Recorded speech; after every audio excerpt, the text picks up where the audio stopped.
The acceptance of affirmation was something that I deflected a lot because I just didn't receive it when I was growing up. And when it did come at me, I thought it wasn't true. Welcome to the Crucible Project Podcast. The Crucible Project is a nonprofit organization committed to creating a world of men and women who live with integrity, grace, and courage, helping them to fulfill their God-given purpose. This podcast will discuss important and sometimes difficult topics while delivering practical life applications with men and women who are currently practicing this work. We are igniting Christ-like change in men and women through experiences of radical honesty and grace. Well, hello, everyone. This is Andy Spell. I am one of the interviewers for the Crucible Podcast Project. Very excited that you're listening today to this podcast. And I'm excited to introduce to you all Kenny Cox. Kenny and I staffed together on a weekend several years ago.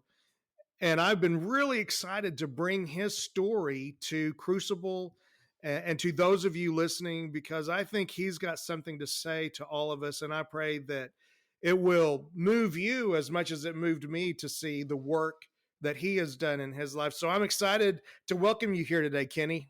Thank you. It's great to be here. So Kenny, if you would please tell the folks listening a little bit about yourself. Who are you, where you live, your family, just some things that we need to know that would be pertinent about who you are. I'm a son. I'm a father to two adult children, Shelby and Wesley. I have a son-in-law, Will. I am a grandpa to Miller, so I have a grandson who's approaching 2 years now. I'm a husband to Kim, and I'm a son-in-law to Janice. And as a side note, my daughter and my son-in-law are both initiated. My wife is initiated as well, and my grandson is probably feeling the wounds of life that will lead to an initiation at some point in the future. So vocationally, I guess I would call myself a serial business owner. I have a couple of agricultural sector companies in Wisconsin. We own a hunting retreat up in the Upper Peninsula and crosses over the border, Wisconsin and Michigan. And then we have a holding company in Chicago that oversees each of the business entities. I do serve on the Crucible board, and I'm also on a few other nonprofits as well. And then I'm also a weekend leader in Crucible, certified carpet leader, and I'm a certified coach in shadow work as well as certified weekend facilitator there as well. Who I am, I guess, is I think what captures it the most, the mantra of it, I've landed on is the Jungle Book. I think it's Rudyard Kipling that said, "For the strength of the pack is the wolf, and the strength of the wolf is the pack." And to me, that really captures the communal part of it. Being a high warrior, I so easily could slip into the alpha, and I recognize that the wolf pack really is about the community aspects. And so that's an important part of the way that I do life now. Yeah, and to even go further, my life mission is from my brokenness, I incarnate and I encourage meaning, healing, purpose, and legacy. Man, that is exciting. That's good stuff. Thank you so much. I love that idea of the communal. Because when we're the alpha and we're out there doing it on our own, that causes some of those wounds you were talking about that your grandson may be doing work around someday. And right. It's learning to do community helps us do life. And that's what I love about Crucible. It's the community of people that I trust speaking to me and doing life with me that help me do life. And they point out those things that I don't see. I laughed at you talking about those wounds. Even in doing soul work and the work that we do, we can still wound people because we're human. And so thank you for bringing that up today. I love that. Great way to get started. So, man, there's so much to tackle, and I'm going to go in different directions. So what led you to doing your initial weekend? So what ultimately led me to my initial weekend was just a series of things that took place in my life. And it was a very long journey feeling in my leadership, watching the way that I was doing my family life, I felt very out of balance. And so I had a President's Forum group that several of the members recommended I go to the Center for Creative Leadership out in Colorado Springs. And in doing so, it really led to an awareness of the brokenness in my life. And coming off of that experiential, it led to me recognizing that my marriage had really headed to a point which it was most likely going to end, even though I had hoped to turn it around. And it did ultimately end in '02. That led to an acceptance of Christ in my life. That led to me hearing God's voice for the first time, telling me to be a stay-at-home dad. And I heard him very, very clearly in that, which led to me leading divorce recovery in Willow Creek Church. I was ultimately remarried. And shortly after I was remarried, 43 days after I got remarried in my parents' 43rd year of marriage, my dad, tragically attempted to murder my mom, and it really derailed my life even further had the divorce not been bad enough. And so as a result of that, I went to Cloud and Townsend's Ultimate Leadership Program. I got involved in spiritual formation. I did a Patterson life plan. And here I was outside of business now. So I got a life coach, Carrie Miller, to coach me. And so in that coaching experience, Carrie had recommended that I go to Crucible a number of different times, like most invitations. And that actually had followed a regular recurring invitation by Dan Andrew, who was a table leader coach in the divorce recovery ministry there at Willow Creek Church. He had continued to invite me as well. And I think I was finally ready at that point, because a lot of the other work that I was doing along the way, I wasn't stepping into experiential work. And I think there was something that changed in me throughout that whole series of, life gates in there that led to me going to the Crucible Project. So that's a long chronological journey through what transpired there. Yeah, and when you went to it, you'd been through so much. What was the one thing, or what were some of the things that showed up on that weekend that God revealed to you that were aha moments that helped you start doing this soul work journey? Well, there were a couple of different elements there. So being a high warrior, anger was a huge part of the way that I did life. Anger was the driving force behind the way in which I viewed my life and viewed my world.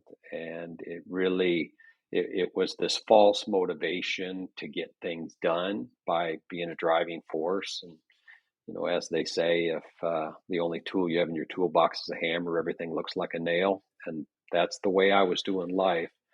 Yeah. And it was predominantly that driven anger inside of me, which was mainly focused on, my dad from an unconscious standpoint.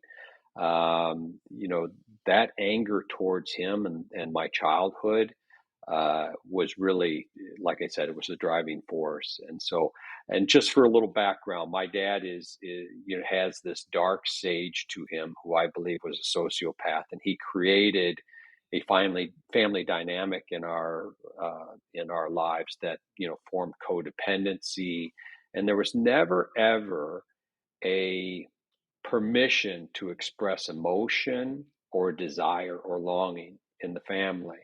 And so as a result, my anger could not be present in the family. So my anger then came out in passive aggressive ways in areas that felt safe to me, but definitely not with him. And so now here I enter a Crucible Weekend. And for the first time in my life, I'm intentionally stepping into anger, and I'm doing it in a way where the staff held me and they accepted my anger. And that was just mind blowing to me. And what was underneath of that, because this aspect of shadow was, I always thought my shadow was control, that I was controlling. Well, the control was actually a vehicle to stop me from sharing vulnerability. And Hmm. so vulnerability was really what was in shadow that took me a long time to see. And on my weekend, I saw the value in being vulnerable. And I was able to access a tenderness that I couldn't before because it wasn't safe. And the only tool I had was anger. Thank you for that. And one of the things that I realized on my weekend was that anger was the one emotion that I could at least think was okay, because I had all these other emotions bottled up underneath that, but I didn't know what they were, and they didn't feel manly to express any of those other emotions. So on that weekend, when you think about your dad, and man, just how difficult to realize your father had tried to kill your mom, and I think in your story he's in prison now. Is that correct? Yeah, he's actually just released here this past spring. And so that brings a whole another level of, emotions out as a result. Yeah. So what other emotions, you said you realized that vulnerability was okay, but during that anger exercise and since then, what other emotions did you realize were part of your life that you had to explore to be a whole man? It's a good question. So I think the most important one is sadness. And I think as a high warrior, that what had happened through my life was that it was not taught to me. I never saw my dad cry. Well, actually, there was one time when he cried when his dad passed away, and so that was the only time in my life that I ever saw my dad cry. And so sadness was not accepted as a child. And my dad would get really big, and there were beatings and other things. And so I think sadness has served me to one of the greatest extents in my life. And so I found now in my life that it's easy to mourn the big stuff, but it's also easy to mourn the little things too. We sold a little lake house we had in central Wisconsin. And as we went to say goodbye, I sat on the stairs and I just allowed myself to weep because it was closure. Even though there was something greater coming for our lives, it was closure on all the memories. And as this high warrior who lived life in this disintegrated place, to get to that space where I can just give myself permission to recognize that mourning is such an important part of emotional maturity, of emotional intelligence. My takeaway is that it's good to cry. It's good to be sad. Yeah. Thank you. And I find that part of the work that we do, for those of you guys that are tuning in, we talk about a lot of the emotions and how those emotions actually serve us and help us see ourselves well. So if you come on a weekend, you'll get to take a look at those things. So on your initial weekend, what you vulnerability, you got to step into anger, people held you, you felt safe. Was there anything else on your initial weekend that you remember walking away from going, this was something I needed? This is a way God showed up for me. What happened in my life was that I was taught more about how to be critical, to create change, rather than think in terms of, yeah. If you read the Five Love Languages book, they talk about that it takes 10 deposits to every one withdraw. And so to be able to step in and focus on affirming others and doing so to a great extent, so that when you do critique, that critique can be received, and thinking in terms of approaching that through concern and care for another person rather than you need to change. And so I think that's helped me to a great extent to then grow that muscle, which has taken me a long time. And some of it I had to, what they refer to as affect, is just fake it till you make it. And so I did that a lot with my wife, and I told her, I don't feel good at this. And so I'm going to try things on. And so I'm hoping that what you'll see in me is improvement in this area that will lead to greater intimacy, but most importantly, me seeing you and knowing you. And so not only giving that affirmation, but also receiving it and believing it. Um, the acceptance of affirmation was something that I deflected a lot because I just didn't receive it when I was growing up. And when it did come at me, I thought it wasn't true. And so really helped me to begin to embrace that and to not inflate it. And that was another part of that high sovereign aspect that I had, was I was inflating myself too. And so if I was taking these affirmations on and then inflating them, then that was a very unhealthy step. And so I stopped doing that, and I learned to, as we say, is I received that. Thank you. And just accept the affirmation for what it is, and not try to minimize it, and not try to exaggerate it at the same time. Yeah, man, that is so important. So one of the things that I learned on my weekend was, through my pain and through my hurts, there were a couple of messages that I know I took on from some of the hurt, uh, and the abuse in my life. So, and the pain. So with the situation with your dad, with the divorce, with some of those things that hadn't gone well, do you remember a couple of messages that you realized that you had taken on that weekend or since, that were hampering your relationships and your ability to be the man you are? And what were a couple of those messages? Yeah, so one of them, which has been a recurring piece of work for me even to this day, and it's actually a physical action too, of somebody pushing on my back, telling me you've got to get busy.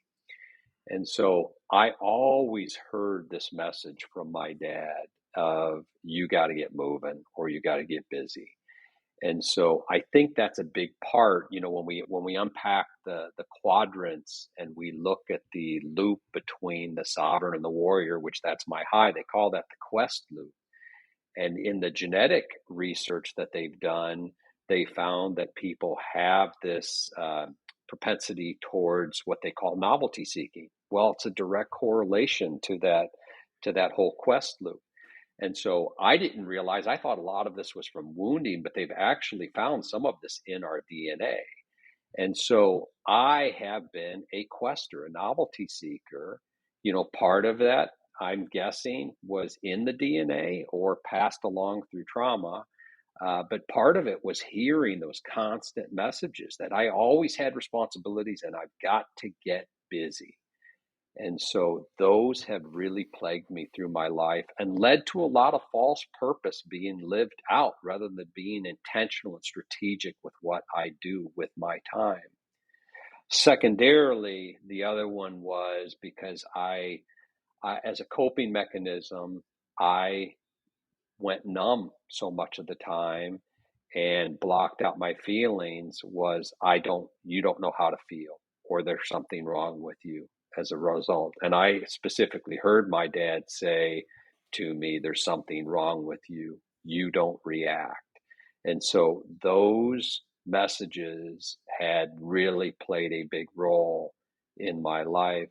And as a result of my work at Crucible, opening up some neural pathways, and then going through the EMDR, the post traumatic stress treatment, I've really been able to reprogram those where they don't hold the weight over me that they used to.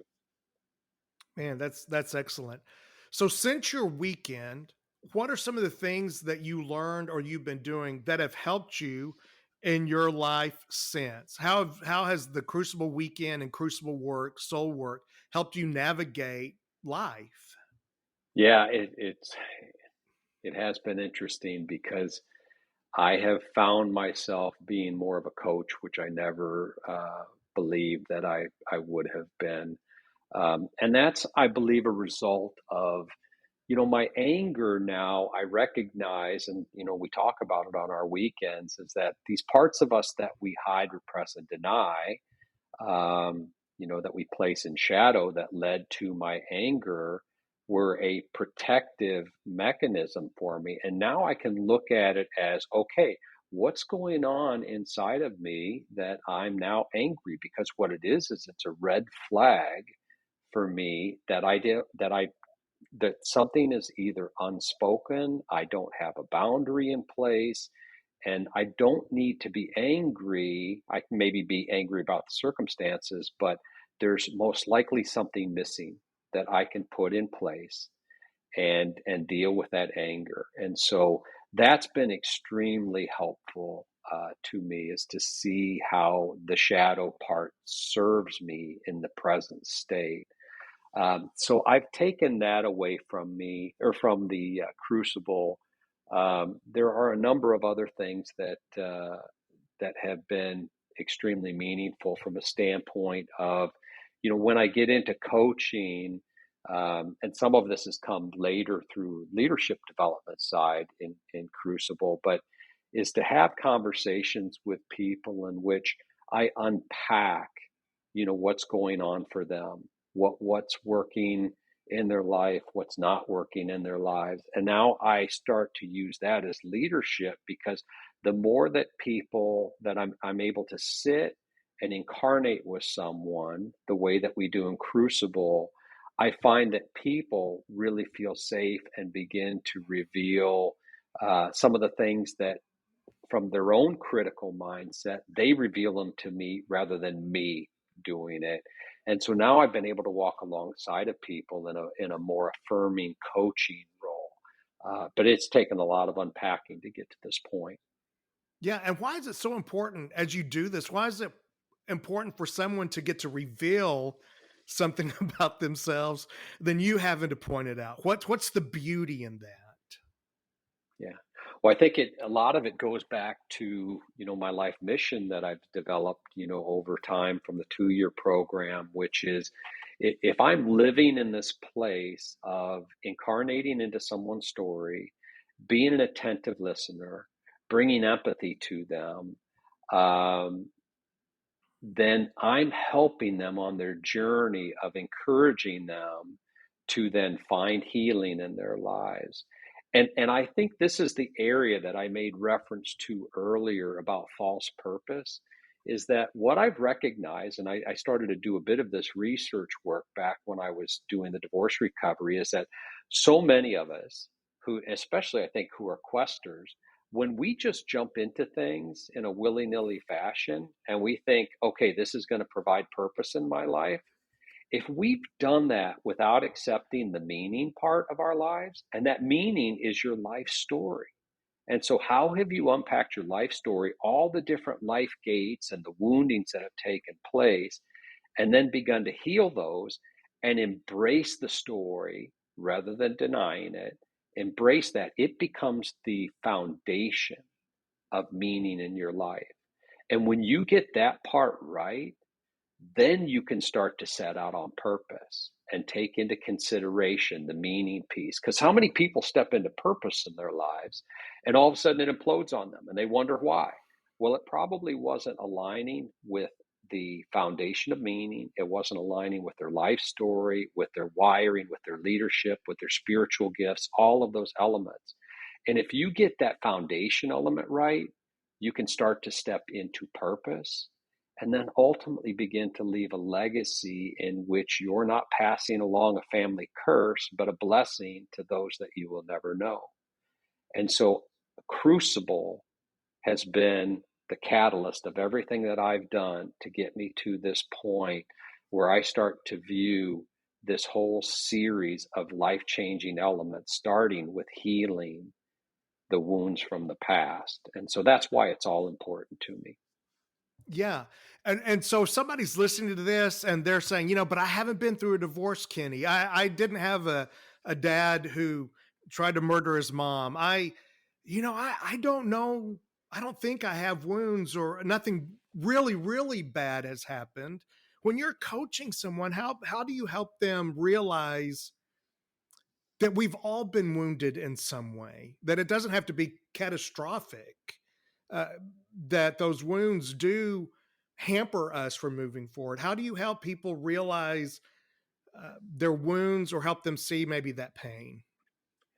Yeah, I do believe that that's a difficult one to point all the way back when someone's not in a space of seeing that. And so I have a banker who's been with me for, over 20 years now, and had a very good upbringing. Life, felt like it was all together. And, I got into question asking around, what do you want different for yourself in life. And there were some things that he wanted differently. And so then it was around, are you open to a challenge? And do you trust me? And so once I got through that, he went on his initial weekend. And through the weekend process itself, it started to reveal the wounding. I was just on a staff meeting with him last night. He's stepping into his leadership. Here's a guy that didn't feel like he had anything wrong in his life. And now he's made this a way of life like so many of us. And so I think just being present and listening and using some prompting questions and being empathetic to people helps them to start to peel the layers back. But it's a multi-layered element. And so I think it's important to not necessarily try to direct someone to their wounding per se, but ask questions that leads them there. Yeah. Thank you. So this has become a life question. I love your mission statement. There's something that I heard you say in one of the podcasts I listened to, and I thought this was fascinating. And now that you said, your father's been released and that life is going on, folks, you don't know that many of you don't know that Kenny went through the hurricane that hit Fort Myers, and they're having to do work around their house. So life's kept throwing you curveballs through all of this. They haven't stopped because you've done work. And one thing that you said something about embracing your story and being able to see the silver lining in it can lead to a greater purpose and strengthen leadership. I would love for you to talk about that, because when I heard that, it just inspired me. So how would you describe what that is and how that has helped you do what you're doing now? Yeah, when I was in spiritual formation, Sybil Towner, who's a spiritual director, she does life mapping. And I never did life mapping with her. I did it when I did my life plan itself. But I believe there's different, like Sybil, there's different individuals that can help people to unpack their life story. By doing the life mapping, you start to look at those transformative gates that took place in your life. And those gates were entry points into something new. And so if you're in the midst of it, it feels like you're in the midst of the desert experience. You can lose the affinity like Jesus did when you're in the desert, your relationship with God, but in your head that he exists. And so to me, when you are moving through those times, telling yourself, I don't know what the learning is here, but there is an opportunity. And now all of a sudden you look back on your life and you look at those life gates and you go, oh boy, those were an opportunity for learning. They transformed my life this way. And Dr. Robert Mulholland wrote Cruciform Love. And he came and spoke in our spiritual formation. And he said, it is stated that God needs us to go through 4 or 5 of those life gates for us to finally be at a point in which he can use us. And so I don't think that should stop anybody. If, like you said, some of those individuals say, my life's been great. There's maybe their life gates, aren't as hellacious as mine or yours or someone else's, but there's still life gates there that they've gone through.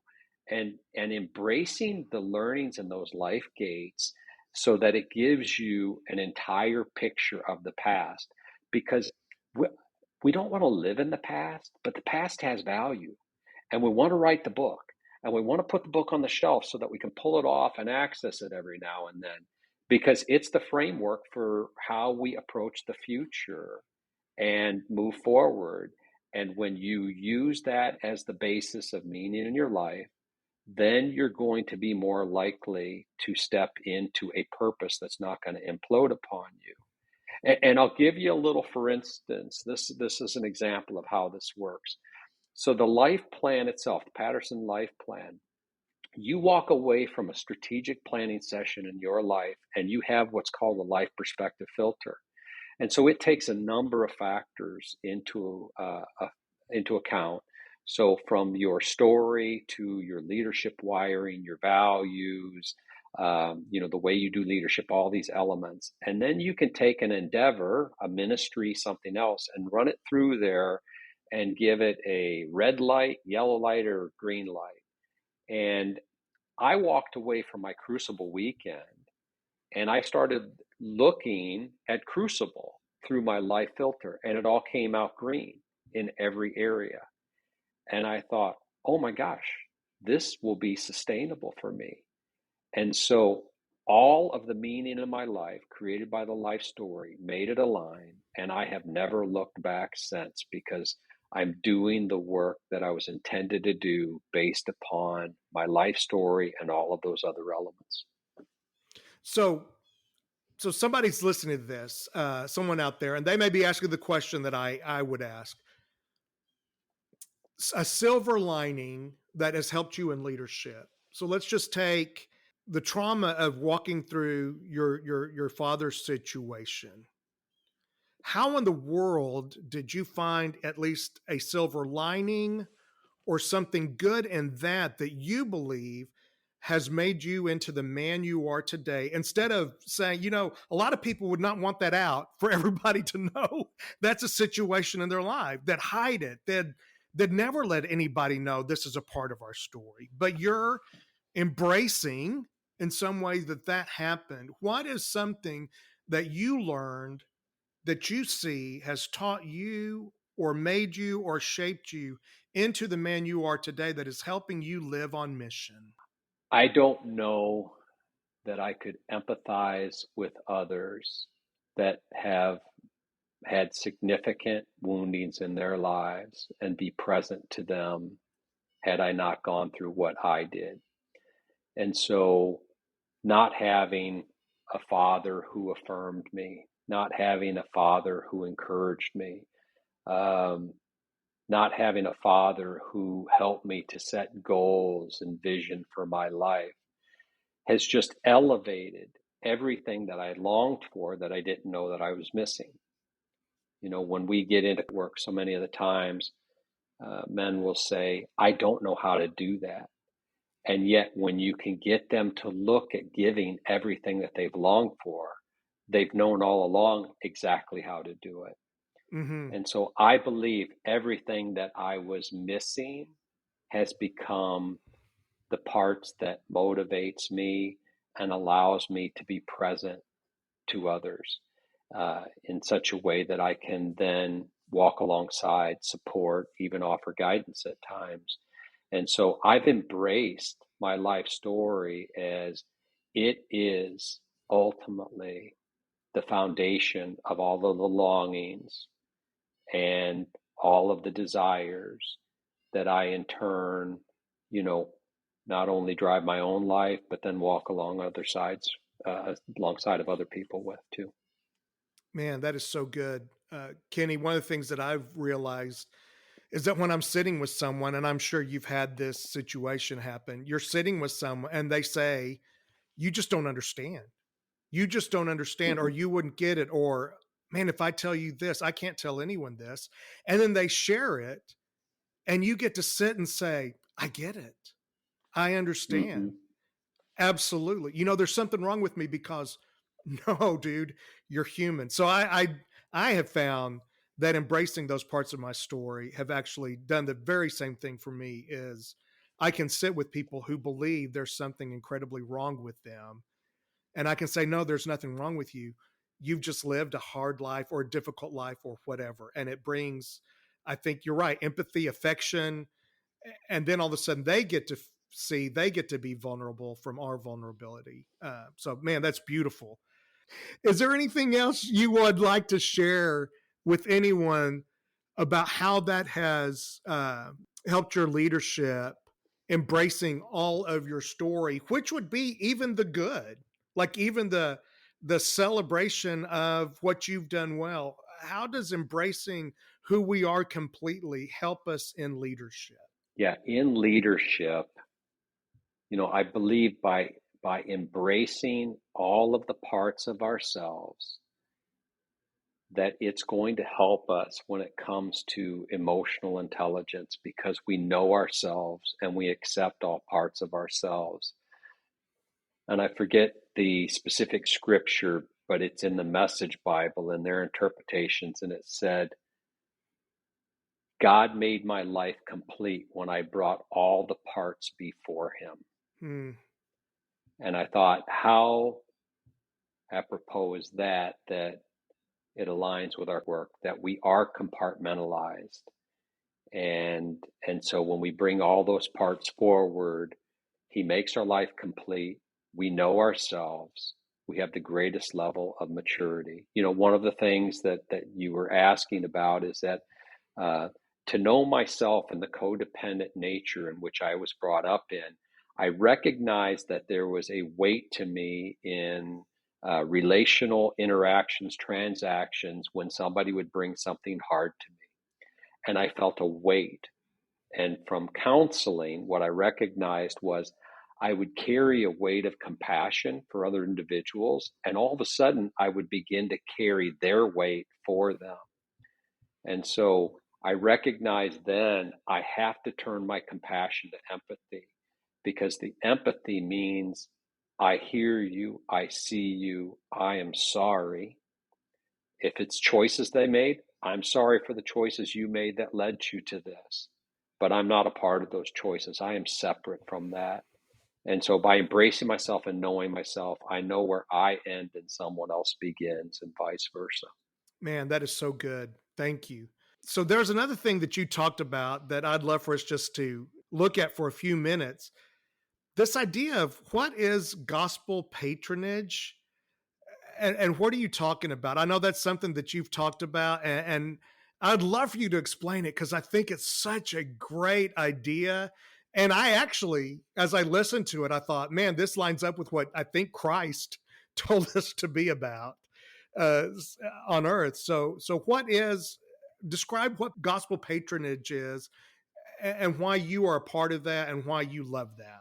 Yeah. So again, just an evolution of the journey that I've been on. So I have a friend and business mentor, and I asked him to be chairman of my board. So once again, recognizing being low and sage, I need to detach and sit back so I can have perspective and awareness. And so he was such a good business mentor. I asked him to step in and chair our Cox Family Holdings board. And so he's been heavily involved with the National Christian Foundation, and he introduced me at a National Christian Foundation event to John Reinhardt. Now, John was speaking at the time, and so John wrote the book Gospel Patrons, who I then read and started to study, and then contemplate for my own life and where I felt God's calling. And the Gospel Patrons book has a second title to it, which is People Whose Generosity Changed the World. And so it has become the staple now in binding my purpose together with action when it comes to resources. And so both of those men, both of those men were instrumental in opening my eyes to the ways in which God raises up ministries and great movements, and then surrounds those ministries with patrons who feel called and then bring alongside their talents and gifts to the ministry leader as partners in the work. Yeah, so generally speaking, these patrons are referred to as gospel patrons. They recognize that the source of their successes are because of the framework laid from God's blessings upon their life, the presence of Jesus in their life, and leadership in their lives, in my life. And these people recognize, and I recognize this, that in my financial success, I will ultimately jeopardize my spirituality if I do not have a plan in place to align financial prosperity with my spiritual life. Mm. And so that is why I have a plan. And we have a strategic initiative at Cox Family Holdings in this regard. And so it's a 20-year plan. And so I give my time and my talents and resources strategically to where I feel called. And the Crucible Project is the predominant organization in which we feel called to give. Yes, the winds of the Spirit come along and we give in other areas as well, some strategic and some as we feel so called. But I give in alignment with what we believe is our mission, and it is the transformative work of this world, crucible, spiritual formation, those types of things that change the hearts and minds of people. And so, yeah, as John Reinhardt says, I want to share this, and gospel patrons treat symptoms, but they go after diseases. And the disease is not drugs, politics, capitalism, or religion. The core disease is that we all live with a shadow, that's my terminology, that separates us from God. And yet God sent his son Jesus as the cure to our disease, the disease of humanity. Yeah, that's beautiful. And so with gospel patronage and having an idea of what you want to do with that, how has that helped you stay focused again on mission? Well, since it aligns with my purpose, it's a very natural fit. And so as I look at as how my life purpose has played out in this area, it is very much aligned. And then as a hunter, it has also taken root in my hunting operation as well. I should say our hunting operation, because my wife is part owner in it. And so it has taken root there in how we're viewing our future, because yes, it's a money-making venture, but we want it to be bigger than ourselves. And so now we're doing donations of hunts to veterans and to children with cancer. And so we feel very much called there. And I don't want people to take away from this conversation that, okay, Kenny's a big business guy, and so he's got more resources than I have. And so no matter whether we run a company, lead a department, or answer the phone, our mission is all one and the same. And so, one of the greatest events in our biblical history was a little child who brought a lunchbox with some fish in it. Right. And all of a sudden those fish multiplied and fed masses. And so whatever role we have, that woman who walked in and gave all she had, in Jesus' eyes, she gave so much more than I will ever give.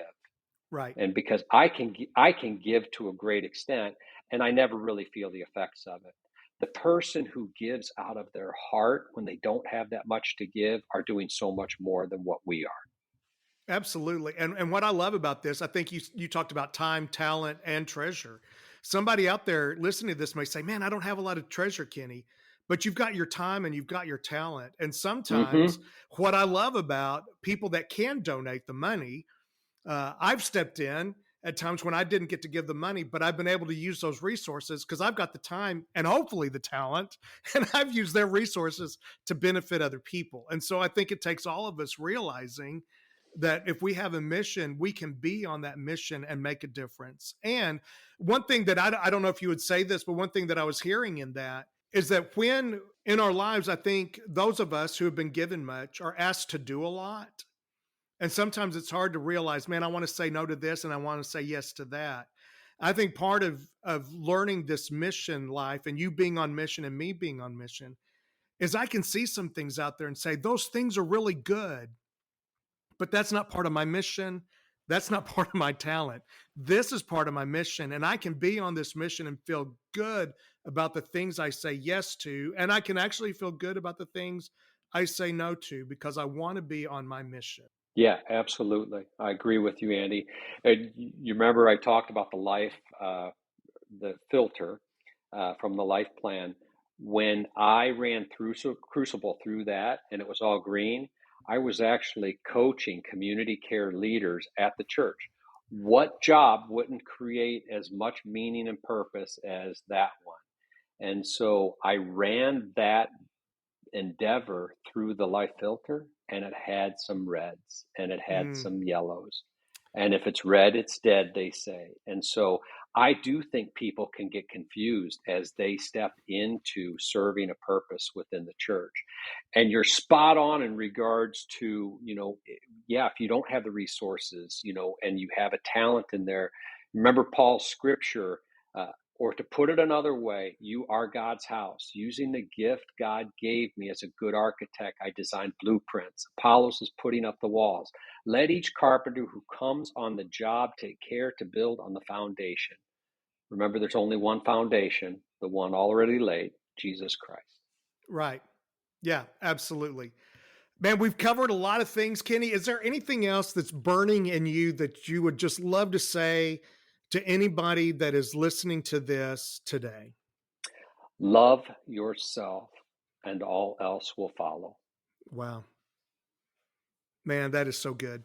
One of the things I would just add to that, and I think that is so true, is I've learned to love all parts of me and not try to hide any part of me. Even those things that I deem ugly, I realize those things can shape me, and I've learned to embrace all of who I am. Yeah, I love that. Kenny, man, thank you so much for this time today. In the notes, one thing I'd love to know, how could somebody find you if they wanted to find you, your information? Is there anything out there where, like, if they wanted coaching from you, or do you do that? How does that work? I don't generally do regular coaching. I do walk alongside of people at times. And so there's been a number of folks in our community and business settings that have reached out to me to talk about steps, and I've recommended things that they've jumped right into. And so I'm willing to walk alongside of people. You can find me on Facebook. You can find me on LinkedIn. And then you can reach me on my business email at kcox@coxfamilyholdings.com. Awesome. Well, brother, thank you so much. This has been a great pleasure. Thank you for sharing as you did today. God bless. It's been great being with you. Thank you. For more information about our weekends, please go to thecrucibleproject.org. You can also follow us on Facebook, Instagram, and Twitter. Rate and review wherever you are listening, and subscribe on your preferred podcast platform. Also, don't forget to check out myjourney2.com for your free 2-week trial. That's myjourneyto.com. Thank you for listening.